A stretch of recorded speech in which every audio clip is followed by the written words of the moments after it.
Welcome to Crisis in Perception. This is a long-form, systems-level analysis using books as diagnostic tools to better understand how power, belief, and institutional design shape the world around us. Today's episode examines the gifts of imperfection. Let go of who you think you're supposed to be and embrace who you are by Brené Brown. This is not a self-help summary.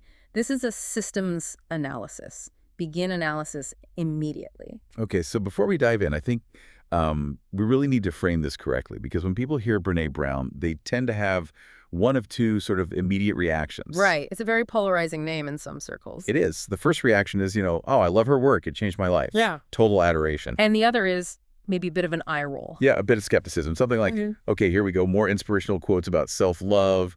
Find a nice font, put it on a picture of a sunset. Live, laugh, love section of the internet. Exactly. And look, that perception is understandable given the marketing, but it's precisely why we're using this book for this deep dive. Because if you actually peel back that layer, the gentle, accessible language, what you find underneath is not a self-help guide. It's a field manual on social control. That's the perfect way to put it. It's a field manual. It's a diagnostic tool. If you strip away the branding, what you have is a researcher who spent over a decade mapping the architecture of a system. A system designed to keep people performing, anxious, and compliant. Yes. It's like she's given us a blueprint of a prison. A very comfortable, very well-decorated prison that we're often told is a luxury apartment. And the most unsettling part of her analysis is that we're not just the prisoners, we're also the guards. We're the ones who keep locking the doors. Which is why we have to start with the researcher herself. Her identity as a researcher, not a guru, is the key that unlocks this whole analysis. Brown calls herself a pattern hunter. And that's a really important distinction, I think. She's not a philosopher. She didn't have a vision on a mountaintop. No, not at all. She's an academic, a PhD in social work. Her entire career is built on collecting and analyzing data. We're talking about thousands of stories, interviews, focus groups. The data set is massive. Men and women, from 18 to 87 years old. And her methodology, grounded theory, is, well, it's fundamental to this whole thing. It's what makes her findings so robust. Can you break that down a bit? Yeah. Because it's kind of the opposite of how we're taught science works. It is. In most scientific research, you start with a hypothesis. You say, I believe X causes Y. And then you design an experiment or a study to see if you're right. We're trying to prove or disprove your own idea. You're hunting for a specific thing. Right. Grounded theory flips that script entirely. You start with nothing. No hypothesis, no preconceived notions. You just go out and collect the data, the messy, complicated stories of people's lives. And then what? You just stare at it. You immerse yourself in it. You read it, you code it, you categorize it. And you let the theory, the patterns, the core truths emerge from the data itself. The data tells you what the theory is. So you're not trying to prove you're right. You're trying to discover what's actually there. You're finding the source code that's already running in the system. Precisely. You're mapping what is, not what you think should be. And this is where the story gets really compelling. Because the code she found, she hated it. It went against everything she believed in. This is the inciting incident of the whole book. The moment her own system crashes, it's November 2006. Yeah, she calls it her breakdown. Yeah. Later, she rebrands it as a spiritual awakening, which is, a bit more palatable. But in the moment, it was a complete and total failure of her operating system. And it all centered around these two lists she made on giant pieces of flip chart paper. The famous red chair moment. Yeah. She's sitting in her living room. She's been coding data for years, and she finally boils it all down into two columns. Okay, so let's walk through this. Column A is the people she identified in her research as wholehearted. Right. These are the people who, regardless of their circumstances, live with a profound sense of worthiness. They feel they belong, they have connection, resilience, joy. They're not perfect people, they're not rich or famous. They just have this grounded sense of being enough. Exactly. And then you have column B. This is the group of people who are constantly struggling, constantly hustling for worthiness, feeling like they're on the outside looking in. So she has these two columns, the do column for the wholehearted and the don't column for those who are struggling. And this is where the sticker shock moment happens. As a researcher, as an academic, she has a certain set of values. She values rigor, certainty, control, knowing the right answer. She expects to find her own values in the wholehearted column. She assumes the people who feel worthy are the ones who are the most buttoned up, the most productive, the most in control. She's expecting to find a list of best practices for high-functioning professionals. And what does she find instead? She looks at the do column, the wholehearted list, and it's filled with words that, to her analytical brain, look like weakness. What kind of words? Words like worthiness, rest, play, trust, faith, intuition, hope, authenticity. They're all these soft, squishy, unquantifiable things. You can't put them on a spreadsheet. They're inefficient. Terribly inefficient. Yeah. And then, the real horror movie moment. She turns and looks at the don't column, the list of behaviors and mindsets of the people who are miserable and disconnected. And what's on that list? Her entire life. Her resume. It's a list of everything modern institutional culture values. Perfection, numbing, the need for certainty, exhaustion as a status symbol, self-sufficiency, being cool and in control, fitting in, judgment, scarcity. That's a gut punch. To realize that everything you've been striving for, everything you've been told will make you successful and safe, is actually in the misery column. It's a complete inversion of the incentive structure we live in. The system tells us, if you want to be worthy, be perfect, be productive, be certain. And the data says, if you pursue perfection, productivity, and certainty, you will be anxious, disconnected, and miserable. The very things you're doing to feel good are what's making you feel bad. And this, right here, is the core diagnosis of the entire book. What she calls wholehearted living isn't about adding more skills. It's not another self-improvement project. It's subtractive. It's completely subtractive. It's a process of dismantling. It's about tearing down the incentive architecture of that don't column that have been built inside of us since birth. Incentive architecture, I love that phrase, because it frames it as a design problem, not a personal failing. We're living inside a machine that is designed to reward us for self-destructive behavior. And Brown gives that machine a name. She identifies its core logic as the hustle for worthiness. Okay, let's unpack the hustle because, in our culture, especially in business or creative fields, hustle is often seen as a virtue. It means you're driven, you're working hard. Totally. It's about grinding, making it happen. But the way she uses it is much more specific and, frankly, much more insidious. How so? She's using it to describe a transactional relationship with your own soul. In the system of the hustle, your worth is not inherent. It's not a given. You aren't born worthy. It's conditional. It's completely conditional. Worthiness becomes a currency. It's something you have to earn day in and day out. And the way you earn it is through performance. Through what you achieve, how you look, how your kids behave, how clean your house is, how quickly you answer emails at night. All of it. The system is designed with a clear feedback loop. When you perform well, when you appear controlled, impressive, untroubled, low maintenance, the system rewards you. It gives you a little hit of validation, a promotion, a good grade, a like on social media. A pat on the head. But the moment you show a crack in that facade, the moment you admit you're struggling or you're overwhelmed or you make a mistake, the system penalizes you. It withdraws that approval. So the hustle is this frantic, never-ending tap dance to please an audience that is constantly changing the rules and raising the price of admission. It is exhausting by design. And because it's so exhausting, our bodies and minds should just stop. But they don't, because the system has built in an override switch. Ah, the dig deep button. The dig deep button. I think this is one of the most powerful and recognizable metaphors in the entire analysis. It's painfully recognizable. I felt so seen and honestly a little attacked when I first read about this. Describe your relationship with the button. How does it work for you? I mean, it's that moment, right?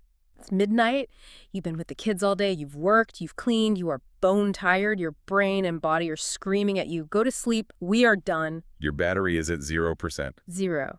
And then you see the pile of laundry, or you remember the email you have to send. And you feel this flick, this eternal override.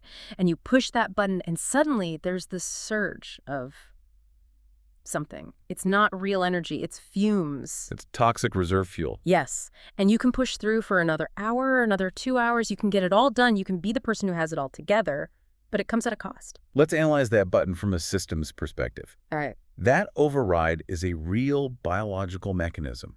It's your adrenal system. It's cortisol and adrenaline flooding your body. It's the fight or flight response. It's designed for emergencies.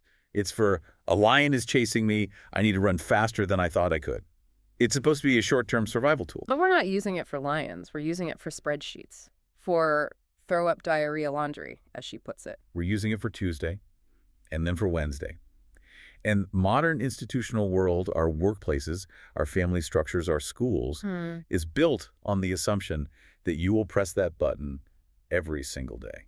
The system's productivity targets rely on us overriding our own biological limits. It's not designed for a human who needs to rest. It's designed for a human with a dig deep button. And that's the terrifying part. If you stop digging deep, the system starts to glitch. The work doesn't get done. The expectations aren't met. You fall behind. Which is exactly what happened to Brown. Her breakdown wasn't just about feeling bad, it was mechanical failure. Her dig deep button broke. It just stopped working.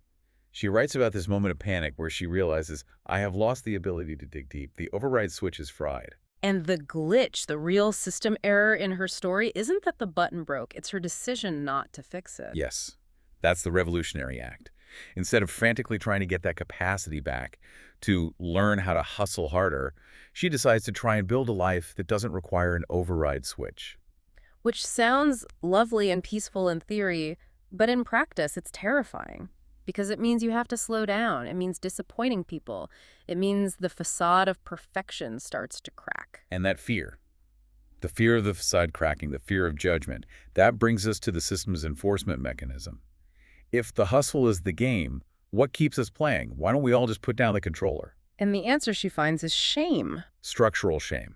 And that's a heavy loaded word. Yeah. We tend to think of shame as this very extreme emotion reserved for, major moral transgressions. Like, I committed a terrible crime and now I live in shame. But she's using it in a much broader, more systemic way. Far more systemic. And to really get a handle on it, we have to make a very clear functional distinction between guilt and shame. This isn't just a matter of semantics. These two emotions operate on totally different levels of your personal operating system. Okay, so let's map it. Guilt versus shame. Guilt is about behavior. Yeah. The internal narrative of guilt is, I did something bad. I told a lie. I forgot my friend's birthday. I made a mistake in that report. Exactly. The focus is on the action. And because the focus is on the action, there is a clear pathway to repair. I can apologize. I can send a belated birthday gift. I can correct the report. So guilt is actually adaptive. It's pro-social, it's uncomfortable, but it's useful. It's like the rumble strip on the side of the highway. It just tells you you're drifting and you need to correct your course. Precisely. Now contrast that with shame. The internal narrative of shame is not, I did something bad. It is, I am bad. Oh, that's a huge shift. It moves from behavior to identity. And that is a catastrophic shift for the human psyche. Because if the problem is my identity, I am a failure, I am unlovable, I am stupid, there is no pathway to repair. How do you fix a fundamentally defective self? You can't. So you don't try to fix it, you try to hide it. You try to hide it. Guilt motivates change. Shame motivates concealment. This is the core function. And Brown identifies the three things shame needs to grow: secrecy, silence, and judgment. It's like a fungus that grows in the dark. It is. Structural shame works by convincing you that your struggle is an isolated personal failing, that it's your fault. It corrodes the very belief that change is possible. If I am fundamentally broken, what's the point of even trying? This helps explain why shame is so highly correlated with really destructive outcomes like addiction, aggression, depression, violence, eating disorders. When you believe you are fundamentally bad, you enter a state of chronic, low-grade survival mode. You're just trying to manage the pain of being you. And Brown makes a really important point here. This is not a rare experience. This is universal. It's a universal regulator of human social behavior. She says the only people who don't experience shame are people who lack the capacity for empathy and human connection. Sociopaths. So if you're a functioning human being who cares about connecting with other people, you have shame. The system is installed in you. And it operates as an internal police force. We have these voices in our heads. She calls them gremlins or shame tapes. Who do you think you are to apply for that job? You're not smart enough for this. Look at everyone else. They have it all together. What's wrong with you? And this isn't just a psychological experience. We have to ground this in the body. When shame hits, it's a physical event. Brown lists the physiological symptoms, and they're unmistakable. Dry mouth, your heart starts racing, time seems to slow down, you get tunnel vision. It's a full-blown fight, flight, or freeze response. Your body is reacting to the threat of social exclusion as if it were a physical threat to your life. Because evolutionarily it was. For most of human history, if your tribe kicked you out, you were dead. Disconnection was a death sentence. And our nervous systems haven't forgotten that. The modern tribe might be your workplace or your social circle, but the fear of exile is just as primal. Shame feels like it could kill you. There are a couple of case studies in the book that really bring this mechanism to life. The first one is what she calls the EGADS story. This one made me physically cringe because it's so relatable. It's a perfect example of the hustle for worthiness failing in real time. Can you set the scene for us? Yeah, so Brown is giving a presentation. It's a Saturday morning. She's speaking to a room of about 250 parents. The energy is low. People are tired. They'd rather be anywhere else. Exactly. And she notices this one guy in the audience who is just radiating contempt. He's sighing, looking at his watch, shifting in his seat. He's a walking billboard for, "This is a waste of my time." Okay, now let's pause and analyze. Sure. A person who is secure in their worthiness might look at that guy and think, wow, he must be having a really rough morning. Or maybe his kid kept him up all night. It's about him. But because Brown is deep in the hustle, she makes it about her. His disapproval is a direct threat to her worthiness. She thinks, I am failing. I am not good enough. I am boring him. So her shame gets triggered, and what does? She doubles down on the hustle. She tries to win him over. She starts performing. She gets louder, more animated. She starts throwing out scary statistics to try and jolt the audience into paying attention. She's essentially trying to use fear to command their respect. She's trading her authentic, grounded expertise for a desperate performance aimed at getting approval from one person who doesn't want to be there. And it completely backfires. The rest of the room feels manipulated. The energy gets even worse. She leaves the stage and immediately gets hit with what she calls a shame storm. The gremlin starts screaming, I'm a fraud! I'm an idiot! I can't believe I did that! The core error there, the trap, was the belief that if she just performed perfectly enough, she could control that man's perception of her. That's the central lie of the hustle. You can't. You can never control how other people think or feel.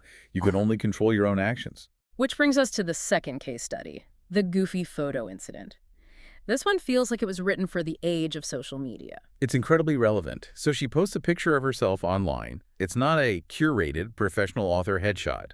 It's a goofy, spontaneous photo where she's just having fun and looking imperfect. And inevitably, someone leaves a critical or dismissive comment, and she gets that familiar hot wave of shame. Now, the surface level interpretation would be, oh, she's just insecure about her appearance. But she digs deeper. She does a systems analysis on her own shame. And she realizes it wasn't about the bad photo, it was about the penalty she received for breaking the unspoken rules of the system. What were the rules? The rules are that a serious researcher and public figure is supposed to be composed, professional, and in control. Cool. By posting a picture of herself being fun, spontaneous, and imperfect, she violated the code of conduct for her role. So the shame wasn't a punishment for being unattractive. It was a punishment for being authentic. It was the system's way of saying, get back in your box, put your armor back on. And that armor, that's the next critical piece of this architecture. If shame is the enforcer that attacks us when we step out of line, we need a risk management strategy to avoid the attack in the first place. And the strategy is perfectionism. This is such a big one because our culture treats perfectionism like a virtue. It's the humble brag answer in a job interview, right? What's your biggest weakness? Oh, I am just too much of a perfectionist. I just care too much. We wear it like a badge of honor. But Brown's analysis completely dismantles that. She makes a critical distinction. Perfectionism is not the same as healthy striving or self-improvement. How does she define it? She defines it as a defensive move, a shield. Specifically, a 20-ton shield that we lug around thinking it will protect us. A shield. So it's not actually about making the work better. Not primarily. Healthy striving is self-focused. It asks, how can I improve? How can I learn? How can I grow? Perfectionism is other-focused. It asks one question over and over, what will they think? So the internal logic of the perfectionist is, if I can look perfect, live perfectly, and do everything perfectly, then I can avoid or minimize the painful feelings of shame, judgment, and blame. It's a preemptive defense strategy. If I make the perfect cupcakes for the bake sale, the other parents can't judge me. If my presentation is flawless, my boss can't criticize me. If my body is perfect, no one can reject me. But trying to live a bulletproof life has massive consequences. First, perfection doesn't exist, so you're setting yourself up for failure. And second, as she says, you can't move forward when you're carrying a 20-ton shield. You're too weighed down. You can't be agile. You can't be creative. And you certainly can't be vulnerable enough to connect with anyone. This leads to what she calls life paralysis. And this is the great systemic waste of professionalism.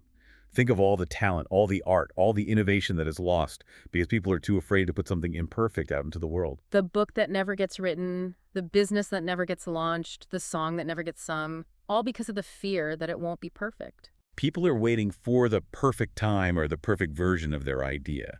They're waiting until they're bulletproof. But that day never arrives, so they just wait. And the system, which prefers the status quo, wins. And there's another more sinister aspect to it. It creates an addictive loop. Yes, this is crucial. Because you're carrying this shield, but shame is inevitable. Someone will criticize you, you will make a mistake. When that happens, the perfectionist doesn't look at their strategy and say, huh, this 20-ton shield doesn't seem to be working. No, of course not. They look at themselves and say, I just wasn't perfect enough. I should have worked harder. I should have been more careful. The failure of the strategy is interpreted as a failure of execution, which leads to doubling down on the strategy. It's a perfect self-sustaining trap. And running right alongside perfectionism, feeding it constantly, is its best friend. Comparison. Comparison is the thief of joy. Oh. We've all heard that phrase. But from a systems perspective, it's more than that. Comparison is the mechanism that forces constant ranking. It creates a social ladder. Am I above or below this person? It makes genuine peer-to-peer connection almost impossible because you're not seeing the other person. You're using them as a yardstick to measure your own worth. Am I thinner, smarter, more successful? It's a constant, exhausting audit. Okay, so let's recap the system so far. We have the core logic, which is the hustle for worthiness. It's enforced by the weapon of shame. And we try to protect ourselves from shame with the 20-ton shield of perfectionism. That's the architecture. But living inside that architecture is incredibly painful. Carrying that shield is exhausting. The constant hustling is depleting. So how does the system allow us to cope with the pain that the system itself creates? It provides an anesthetic. Exactly. Which brings us to the next layer of the analysis. The systemic functions of numbing and scarcity. She has such a great term for this. She calls our culture an edge-off-aholic economy. It's so good because it's so true, and we need to be really clear here. When she talks about numbing, she's not just talking about capital A addiction, like substance abuse, though that's certainly a part of it. She's talking about a much broader pattern of behavior. She's talking about the chronic and compulsive need to dull the sharp edges of our emotional lives, the constant low-grade quest to just take the edge off. She even lists her own personal numbing strategies, her puku platter of addictions. And they're so mundane, which is what makes them so powerful. It's not heroin and cocaine. It's things like overworking, staying busy, mindlessly scrolling through email or social media, stress baking banana bread, using food or shopping or Netflix to just check out for a little while. Staying busy is a huge one. It's a socially acceptable anesthetic. If you're always frantic and overwhelmed, you don't have time to feel the uncomfortable stuff. Busyness has become a proxy for worth. If my calendar is full, I must be important. But it's also a shield against the quiet terror of just being with yourself and asking, am I enough? The trigger for all this numbing behavior is what she calls the sharp points of emotion. Yes, real unfiltered emotions, especially vulnerability, fear, grief, uncertainty. They have sharp edges. They pierce us. They're uncomfortable. And our immediate conditioned response is to find a way to dull that sensation. To put some distance between ourselves and the feeling. But here's the fundamental design flaw in that strategy. This is the physiological trap. You cannot selectively numb emotion. This is maybe the most important takeaway in the entire book. It is. Your nervous system does not have a line item veto. You can't say to it, okay, I'd like to numb all the fear, all the disappointment, and all the grief, please, but I'll keep the joy, the gratitude, the creativity, and the love at 100%. It doesn't work that way. When you numb the dark, you inevitably numb the light. So you end up in this gray, flat-lined emotional state. You're protected from the lows, yes, but you're also cut off from the highs. Yeah. You're not devastated. You're not deeply joyful either. You're just managing. And this leads to one of the most brilliant and paradoxical concepts she introduces. Foreboding joy. This one hits so close to home for so many people. Can you explain what it is? Because I think we all do this, but we don't have a name for it. It's that moment when things are actually genuinely going great. You're watching your child sleep and your heart is just bursting with love. Or you just got the promotion you worked so hard for. Or you're on a perfect first date. You're at a peak moment of gratitude and happiness. And then out of nowhere, bam! You get slammed with a vision of catastrophe. You imagine the car crash, the cancer diagnosis, the layoff, the breakup. It feels like a horrible glitch in your brain. But she argues it's a learned behavior. The system has conditioned us to be so terrified of vulnerability that we can't tolerate the vulnerability of pure joy. So we dress rehearse tragedy. Yes. It's a perverse form of risk management. The subconscious thought is, if I imagine the absolute worst case scenario right now and really feel it, maybe it won't hurt so much if it actually happens. We are trying to beat pain to the punch. We sabotage our own happiness as an insurance policy against future grief. And the tragic result is that we never fully inhabit our own joy. We turn the most beautiful moments of our lives into sources of profound anxiety. And this is all fed by the background radiation of what she calls a scarcity culture. The pervasive ambient cultural message that there is never enough. Never enough time, never enough money, never enough safety, never enough success. So we are constantly in a state of lack. And this makes us equate an ordinary life with a meaningless one. If we're not extraordinary, we're failing. And the antidote to that is the belief in sufficiency, the simple, radical belief that I am enough. Okay, so we've mapped the prison, the hustle, shame, perfectionism, numbing, scarcity. It's a pretty bleak and comprehensive system. It is. But Brown's work isn't just diagnostic, it's also prescriptive. But not in the typical 10 steps to a better you way. She offers what she calls the guideposts. And we need to frame these correctly. These aren't just tips or inspirational advice. Within our systems analysis, these are functional system interruptions. They are counter designs. They are specific practice behaviors that throw a wrench in the gears of the machine. So let's look at a few of the most powerful ones. Guidepost number 1, cultivating authenticity. This is about letting go of what people think. The core interruption here is disrupting the market of cool. The system wants you to fit in. And fitting in is an assessment. You read the room, figure out what the cool kids are doing, and you change yourself to be accepted. It's a chameleon act. Whereas belonging, she argues, is the opposite. Belonging is being accepted for who you actually are, not for the mask you're wearing. And here's the hard truth she presents. You cannot fit in and belong at the same time. They are mutually exclusive. If you are accepted for your performance, you haven't truly connected. So authenticity is the practice of choosing to let your real self be seen, even when it's risky. And she is very clear about the risk. Authenticity is not the safe choice. It's the brave choice. You might get judged. You might get that egads guy sighing at you. You might get hurt. But she adds a crucial warning label to the alternative. If you consistently trade your authenticity for safety, the side effects are severe. Anxiety, depression, resentment, rage. The cost of hiding is ultimately higher than the cost of being seen. Okay, let's move to another key interruption. Guidepost number 2, cultivating self-compassion. This is letting go of perfectionism. This is the direct counteragent to the internal police force of shame. It is. And she leans heavily here on the work of Dr. Kristen Neff, who breaks self-compassion down into 3 core components. First, self-kindness versus self-judgment. So, stopping the internal monologue of, I'm such an idiot. Second, common humanity versus isolation. And third, mindfulness versus over-identification. That common humanity piece feels like the real system breaker to me. It's huge, because shame thrives on the belief that I am the only one. The gremlins tell you that your struggle is a unique and personal defect. Common humanity is the practice of remembering that suffering, failure, and imperfection are part of the shared human experience. It breaks the isolation. It says, this is what it feels like when a human being makes a mistake. Welcome to the club. She gives a great simple example of this in action. She sends an email to an author she deeply admires, asking for permission to quote her. And after she hits send, she realizes she misspelled the author's name. Oh, that's a nightmare. For a perfectionist, that is a 5-alarm fire of shame. Exactly. And in that moment, she has a choice. Path A is the shame spiral.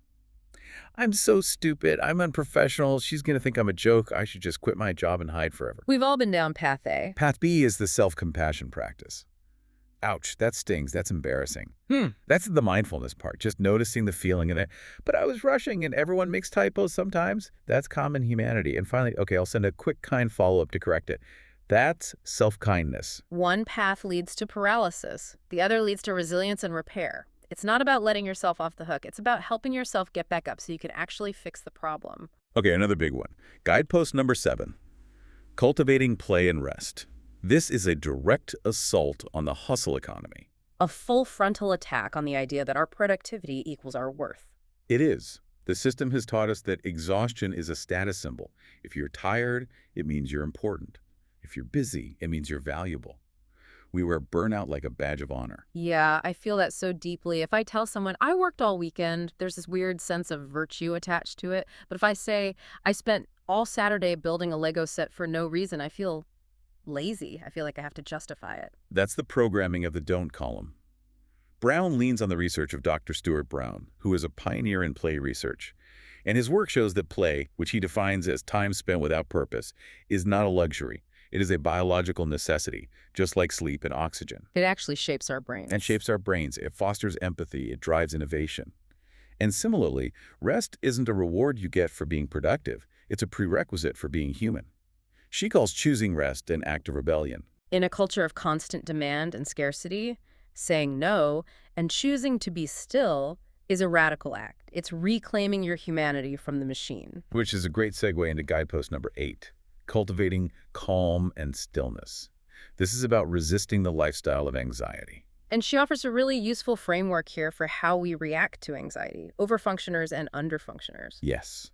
These are patterned, often unconscious, responses to stress in a system, like a family or a workplace. I am a textbook overfunctioner. As soon as there's anxiety in the room, I jump in, I start micromanaging, giving unsolicited advice, taking over tasks. Don't worry, I'll handle it. The overfunctioner tries to manage their internal anxiety by controlling the external environment. The underfunctioner does the opposite.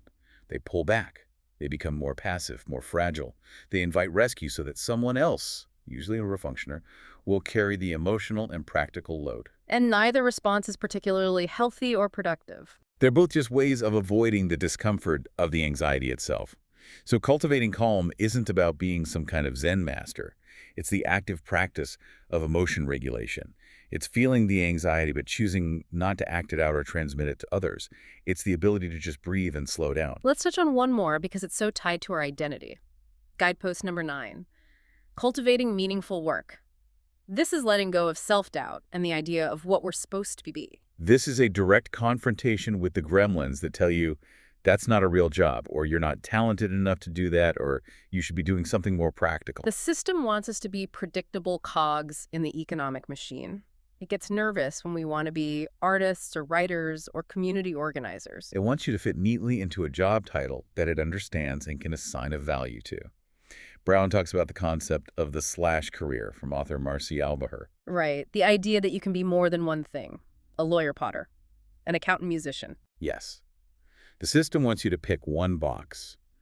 But for many people, their most meaningful work, the thing that uses their unique gifts, spills over the edges of those boxes.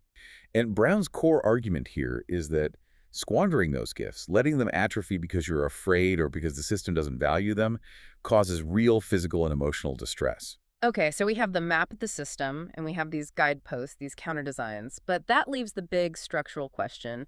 Why does this system persist if it makes us so anxious and miserable? Why is it so incredibly resilient? This is where we have to zoom all the way out and look at the macro forces that hold this architecture in place. This is the interconnection and persistence analysis. And we have to start with media and advertising. We absolutely do. Brown references the crucial work of people like Gene Kilburn and Jackson Katz, who have been deconstructing this for decades. And the core principle is this. Advertising doesn't just sell products. It sells concepts of normalcy, of happiness, and most importantly, of worth. And the entire business model is predicated on you feeling inadequate. It is the brutal economic truth. A happy, content person who feels worthy and enough is a terrible consumer. Insecurity is the engine of the entire consumer economy. If you don't hate your muffin top, you don't buy the diet plan. If you don't feel your life is boring, you don't buy the adventure-promising SUV. If you don't fear aging, you don't buy the anti-wrinkle cream. The system needs to create a gap between who you are and who you're supposed to be.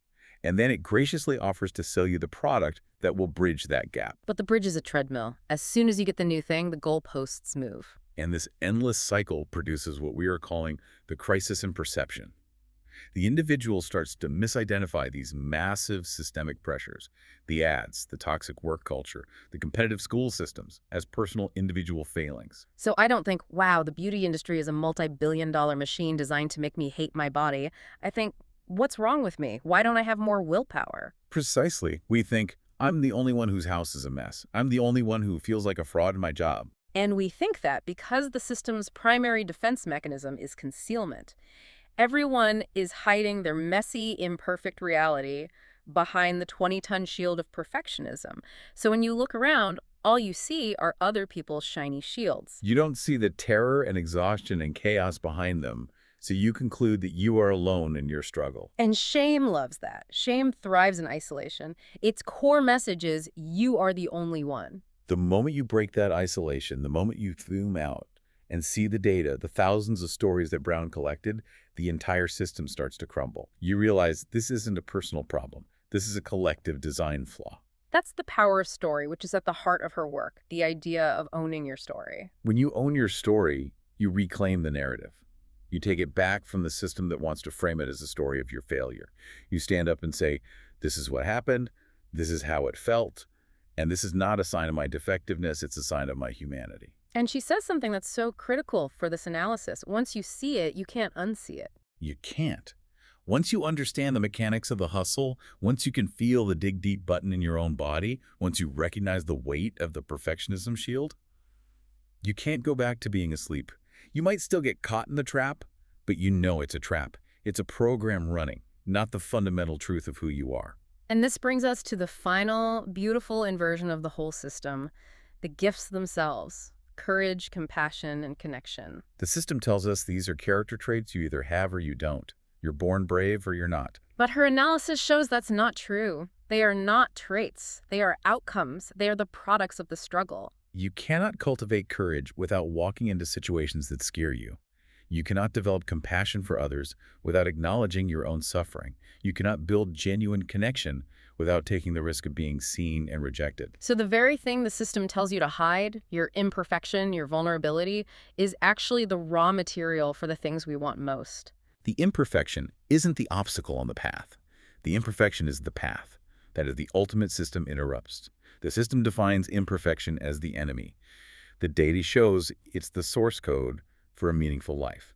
So, as you're listening to this, the analysis really invites you to look at your own life through this lens, to see your own don't column, to feel for your own dig deep button, and to understand that the burnout and anxiety you might be feeling isn't a sign that you are failing. It's a sign that the system is working on you exactly as it was designed to.